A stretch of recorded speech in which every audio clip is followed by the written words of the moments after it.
ఉమ్మడి నెల్లూరు జిల్లా సుళ్లూరుపేట నియోజకవర్గం దొరవారి సత్రం మండలం మామిళ్లపాడు గ్రామంలో ఎన్నడూ లేని నాణ్యత బియ్యం అని బండి పెట్టి గ్రామస్తులకు గులకరాళ్లతో కలిసి ఉన్న బియ్యం ఇస్తున్నారు. బియ్యంలో రాళ్లతో పాటు మట్టి కూడా కలిసి ఉంది. ఎలాంటి బియ్యం మేము ఎలా తినాలి అని గ్రామస్తులు తమ బాధలు వ్యక్తం చేశారు. ఇట్లాంటి బియ్యం తిని బ్రతకాలా లేక చావాలా అని మీడియాను కలిసి తమ బాధలు వ్యక్తం చేశారు. దయచేసి నాణ్యమైన బియ్యం ఇచ్చేలా అధికారులను తగిన చర్యలు తీసుకోవాలని గ్రామస్తులు కోరారు. ఎప్పుడు బాగున్నాయి మేము మరి నెలనే ఎట్టొస్తుండేది. అప్పుడు మీరు అడగచ్చు కదా, మా కొత్త బియ్యం కావాలని, మాకు మంచి బియ్యం కావాలని అడగచ్చు కదా. కాదు నాయన అడగల అప్పుడు డబ్బులు ఎట్ట తీసుకుంటారు మీరు డబ్బులు ఎట్ట తీసుకుంటారు మీరు?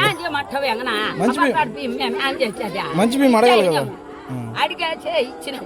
మంచి బియ్యం అడగచ్చు కదా మళ్ళీ. అది ఇచ్చేసి అడిగినాం. ఇంత ఫస్ట్ లో బాగుండేవి. 2 మూటలు 3 మూటలు బాగున్నాయి. ఈ నెలనే ప్రతి నెల బాగా వస్తున్నాయి మీకు?